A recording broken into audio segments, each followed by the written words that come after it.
نحمده ونسلم على رسوله الكريم أما بعد فأعوذ بالله من الشيطان الرجيم بسم الله الرحمن الرحيم قال رسول الله صلى الله تعالى عليه وسلم طلب العلم فريضة على كل مسلم ومسلمة. پیچھے والے حضرات اگر ادھر آ جائیں گے تو بڑی بہتر بات ہوگی. تمام حضرات مل کر کے درود پاک پڑھی. اللهم صل على سيدنا مولانا محمد بارك سلم صلاة والسلام عليك يا رسول الله صلی اللہ تعالی علیہ وسلم.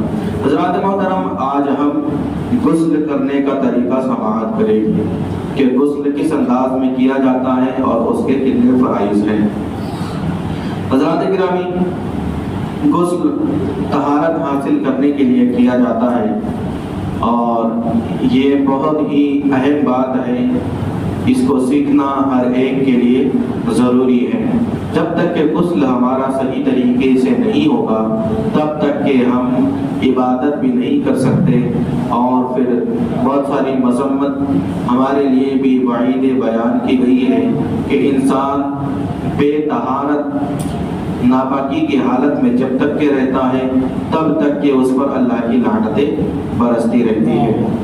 اور بہت سارے بزرگان دین کا یہ بھی کہنا ہے کہ انسان ناپاکی کی حالت میں اپنی مرضی کے مطابق اگر زیادہ دیر تک کے رہتا ہے اور اس حالت میں اگر وہ کھانا بھی کھاتا ہے ہر لقمہ اس پر لعنت کرتا ہے.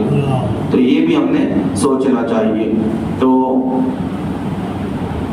غسل کے فرائض کیا ہے اور طریقہ کیا ہے؟ تو سب سے پہلے ہم یہ جان لیں کہ غسل کے 3 فرائض ہے جس کو ہم بیان تو نہیں کر سکتے. اگر کسی سے کہہ دیا جائے کہ غسل کے فرائض کیا ہے، وہ طریقہ بتا دے گا لیکن فرائض نہیں بتا پائے گا. تو حضرات محترم یہ جان لیں کہ بہت ہی سمپل سی بات ہے. 3 فرائض ہے. پہلا فرض ہے کلی کرنا، دوسرا فرض ہے ناک میں پانی ڈالنا، تیسرا فرض ہے پورے جسم پر پانی بہانا. تینوں کام 3 مرتبہ بالکل آسانی کے ساتھ ایک دم پیارے انداز میں ادا کرنا ضروری ہے، فرض ہے. 3 مرتبہ کلی کرنا، 3 مرتبہ ناک میں پانی ڈالنا، 3 مرتبہ پورے جسم پر سر سے لے کر تو پاؤں تک کے پانی بہا دینا. اس طرح بہا دینا کہ بال کا ایک جسم کا ایک بال بھی کوئی سوکھا نہ رہے. یہ غسل کا بالکل ایک دم سمپل سا طریقہ ہے اور یہ 3 فرض ہے. طریقہ مکمل یہ ہے کہ اگر غسل کر رہے ہیں تو انسان کی طہارت ہوتی ہے نہیں ہوتی ہے، تو غسل کرنے سے پہلے ہم نے طہارت ضرور کر لینا چاہیے. غسل کرنے سے پہلے طہارت کر لیں. پھر اس کے بعد جسم پر اگر ناپاکی لگی ہو، خیر اوپر کی سائڈ پہ تو ناپاکی نہیں لگے گی، اگر ناپاکی لگی بھی ہے تو جسم کے نیچے کی سائڈ میں ناف سے نیچے لگے گی تو اس ناپاکی کو دھل لینا چاہیے. طہارت کے بعد اچھے طریقے سے اس ناپاکی کو اپنے جسم سے الگ کر لیں. جب یقین ہو جائے کہ ناپاکی الگ ہو گئی ہے، چاہے احترام ہو یا پھر بیوی سے وصل کی لذتیں اٹھانے کے بعد جو ناپاکی لگی ہو، وہ سارا سب کچھ دھل لیں. پھر اس کے بعد میں ہمارا ایک کام یہ ہوتا ہے کہ ہم وضو کریں، وہ وضو جو کہ ہم ہر نماز کے لیے کرتے ہیں. وضو کریں. وضو کرنے کے بعد میں پھر ہم اپنے غسل خانے کے اندر دعا پڑھ کر کے غسل خانے کے اندر آ جائیں. اور دعا تو ہم نے بہتر تو یہ ہے کہ وضو سے پہلے ہی کر لینا چاہیے. دعا تو نہیں رہتی بلکہ نیت رہتی ہے اس کی. تو نیت ہم وضو جو غسل کی ہماری ہے وہ وضو سے پہلے ہی کر لیں، کیونکہ ہم نے وہیں سے نہانے کا پروسیس شروع کرنا ہے. نہانے کا ارادہ تو ہم نے وہیں سے شروع کر لیا. تو حضرات محترم نیت وضو سے پہلے کر لیں. جو بھی اگر آپ کو احترام ہوا ہے تو احترام کی وجہ سے پاکی حاصل کرنے کی نیت کریں. اگر بیوی سے تعلق کر چکے ہیں تو اس کی نیت آپ طہارت حاصل کرنے کی کر لیں. اور ویسے ہی آپ کی بالکل عام طور پر ایسے ہی طہارت وغیرہ ٹوٹ گئی تو آپ طہارت حاصل کرنے کی نیت کر لیں، پاکی حاصل کرنے کی. اب وضو ہو گیا تو آپ وہی طریقہ ہمارا رہے گا جس طریقے سے ہم باتھ روم لیٹرین میں قدم ڈالتے ہیں کہ پہلے غسل خانے میں ہم الٹا قدم ڈالیں گے اور پھر تب جا کر کے ہم باتھ روم کے اندر ہمارے غسل خانے میں ہم جا کر کے نہانے کا انتظام کریں گے۔ تو طریقہ یہ رہے گا کہ پہلے ہم جو وضو کر چکے اس کے بعد میں غسل خانے میں بیٹھنے کے بعد سیدھے ہاتھ سے پانی لے اور اپنے سیدھے کندھے پر 3 مرتبہ ڈالیں۔ سیدھے ہاتھ سے پانی لے اپنے کندھے پر سیدھے کندھے پر 3 مرتبہ پانی ڈالیں، پھر اس کے بعد الٹے کندھے پر 3 مرتبہ پانی ڈالیں۔ یہ ہو گیا۔ پھر اس کے بعد سر سے لے کر تو پاؤں تک 3 مرتبہ پانی ڈالیں۔ تو یہ اس سے ہمارا کافی حصہ جسم کا گیلا ہو جاتا ہے۔ پھر اس کے بعد ہم نے جو کتابوں میں آتا ہے کہ جسم پر تیل کی طرح پانی چھڑکے اور اس کو مس لیں کہ پورا جسم بالکل گیلا ہو جائے، تو یہ کام ہمارا صابن کے ذریعے ہو جاتا ہے۔ تو الگ سے پانی چھڑکنے اور مسلنے کی ضرورت نہیں، صابن سے پورے جسم کو مل لیں، ایک ایک حصہ۔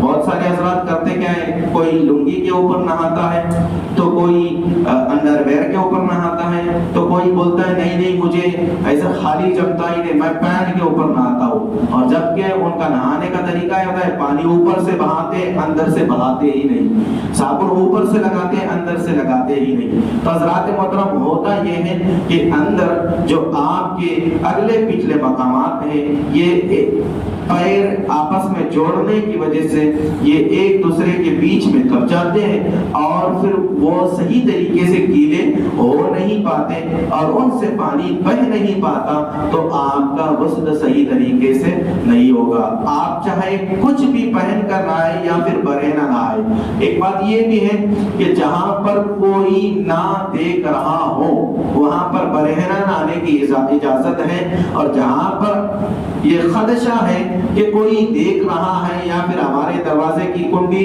لگتی نہیں ہے تو کوئی بھی آ کر کے ہمیں دیکھ سکتا ہے، تو ایسی جگہ پر برہنہ نہیں نہانا چاہیے۔ کم سے کم ناف سے لے کر تو گھٹنے تک کا حصہ ڈھکا ہوا ہونا چاہیے۔ تو حضرات محترم، ہم جیسے بھی نہائیں ہم پورے جسم پر صابن مل لیں تاکہ پورے جسم کی جگہ صابن کی جھاگ سے اور پانی سے اچھے طریقے سے لت پت ہو جائے۔ سر سے لے کر پاؤں تک ہم نے اس طرح کر لیا۔ پھر اس کے بعد کیا کریں، 3 مرتبہ سر سے لے کر تو پاؤں تک پانی بہائے، 3 مرتبہ سر سے لے کر پاؤں تک پانی بہائے۔ بس یہ ہمارا غسل کا طریقہ ہو گیا۔ اب بات آتی ہے جس طرح ہم طہارت کرنے جاتے ہیں اور لیٹرن کرنے جاتے ہیں، وہاں پر جو باتیں مکروہ ہیں کچھ باتیں اس میں سے یہاں پر بھی مکروہ ہے۔ غسل کرتے وقت ہم کسی چیز کو گنگنا نہیں سکتے، جیسے بہت سارے حضرات کوئی گانا گنگناتا ہے، کوئی غزل یا پھر نعتیہ کلام وغیرہ گنگناتا ہے، تو یہ اس طرح کا کام نہیں کرنا چاہیے۔ اور ایک بات ہے کہ ادھر ادھر دیکھنا، بار بار ڈرتے ہوئے ادھر ادھر دیکھنا، اس طریقے کا کام نہیں کرنا چاہیے۔ اور بھی باتیں ہیں کہ ہم یہ کرتے ہیں کہ ہمارے کپڑے نہانے سے پہلے یا پھر نہانے کے بعد غسل خانے میں چھوڑ دیتے ہیں۔ اس بات کا سختی کے ساتھ ہم کو خیال یہ رکھنا چاہیے کہ غسل خانے میں کپڑے چھوڑ دینے سے، چاہے وہ کپڑا 1 گھنٹہ رہو یا پھر 5 گھنٹے رہے یا پھر 1 دن رہے، وہ اگر تھوڑی دیر ہمارا پہنا ہوا جسم کا کپڑا غسل خانے میں پڑا ہوا ہوتا ہے تو وہاں پر موجود جو ناپاک جنات خبیث وغیرہ رہتے ہیں وہ ہمارے کپڑوں پر آ کر کے بیٹھ جاتے ہیں، وہ ہمارے کپڑوں پر آ کر کے بیٹھ جاتے ہیں۔ پھر وہ کپڑوں پر جن جگہ پر بیٹھتے ہیں، یعنی جیسے ہم نے ہماری بنیان کو غسل خانے میں رکھ دیا، اگر ہماری بنیان کے بیک سائڈ پر اگر وہ بیٹھے تو ہماری کمر کے اندر، پیٹھ کے اندر درد ہونا ہی ہونا ہے، جکڑن ہونا ہی ہونا ہے۔ کندھے کی سائڈ سائڈ پر اگر بیٹھے تو ہمارے کندھے وغیرہ کمزور یا پھر دباؤ وغیرہ ہم کو محسوس ہونا ہی ہونا ہے. یہ جو بلا وجہ ہم کو تکلیف وغیرہ جو عام طور پر ہوتی ہے اس میں سے ایک وجہ یہ بھی ہوتی ہے کہ غسل خانوں میں ہمارے کپڑے پڑے ہوئے ہوتے ہیں. تو ان باتوں کا سختی کے ساتھ خیال رکھنا چاہیے. اگر آپ اپنے کپڑے اتار بھی رہے ہیں اور وہاں رکھ بھی رہے ہیں تو آپ وہاں سے جلدی سے اٹھا لیں اور باہر رکھیں کہیں اور جہاں پر آپ اپنے دھلنے والے کپڑے رکھتے ہیں کہ یہاں سے ڈائریکٹ اٹھائے جائیں گے تو دھلے جائیں گے. ورنہ باتھ روم میں جو آلس کے مارے کپڑے پڑے ہوئے ہوتے ہیں اس سے نقصان ہی نقصان ہوتا ہے. باتھ روم میں زیادہ دیر تک کپڑے رکھنا نہیں چاہیے. جب ہم نے سر سے لے کر پاؤں تک کے ہم نے پورا پانی بہا دیا تو پھر آہستہ آہستہ جسم کو پوچھ کر کے اب کپڑے پہن کر یا پھر تہبند لنگی وغیرہ پہن کر جو اپنا ستر عورت ہے وہ ڈھانک کر کے باہر نکلنا چاہیے. اس بات کا خیال رکھے. بہت سارے حضرات یہ ہوتا ہے کہ ہاں میرا گھر تو ہے, گھر میں کون ہے, میری بہو ہے, میری بیٹی ہے, میری ماں ہے. اس طریقے کا ہر ایک کو اپنا سمجھ کر کے وہ یہ کرتے ہیں کہ انڈر ویئر کے اندر باتھ روم میں سے باہر آتے ہیں. حضرات محترم اس طریقے کا طریقہ سخت غلط ہے. شریعت کبھی اس کی اجازت نہیں دیتی. عورت کو بھی ہر بار انسان بار بار شرمندہ نہیں دکھا سکتا. تو حضرات محترم گھر میں تو سب ہوتے ہیں, بہن ہوتی ہے, بیٹی ہوتی ہے, ماں ہوتی ہے. تو جب بچہ بالغ ہو جائے اس کو یہ سمجھنا چاہیے کہ ستر عورت چھپانا میرے لیے فرض ہے. تو ستر عورت ڈھانک کر کے باتھ روم میں سے نکلنا چاہیے. تو یہ بہتر طریقہ ہے. تو اس طریقے پر اگر ہم غسل کریں گے اور بھی مسئلے مسائل ہیں لیکن یہ اہم طریقہ تھا بس جو کہ ہر کوئی جانتا ہے اور دوہرا دینا چاہتا تھا کہ ہر کسی کو یاد ہو جائے. اور یاد رکھے یہی طریقہ جو آپ نے سمپل سا کچھ ہی منٹ میں سماعت کیا بس یہی طریقہ میت کے غسل کا ہے. اس میں کوئی الگ انداز نہیں ہے. بس یہ کھڑے رہ کر کے یا پھر بیٹھ کر کے غسل کرنا ہے اور وہ لیٹ کر کے غسل کرنا ہے. تو لوگ کہتے ہیں کہ وہ غسل بہت کٹھن ہے, ہم کو آتا نہیں, ہم نے دیکھا نہیں. تو جو ہم غسل کرتے ہیں وہی غسل میت کا غسل ہے. اس میں کوئی بات بھی الگ نہیں ہے. تو ان باتوں کا خیال رکھنا چاہیے جو بتائی گئی ہے اور جو طریقہ بتایا گیا ہے اس کو یاد رکھنا چاہیے. اللہ تبارک و تعالی ہمیں عمل کی توفیق عطا فرمائے.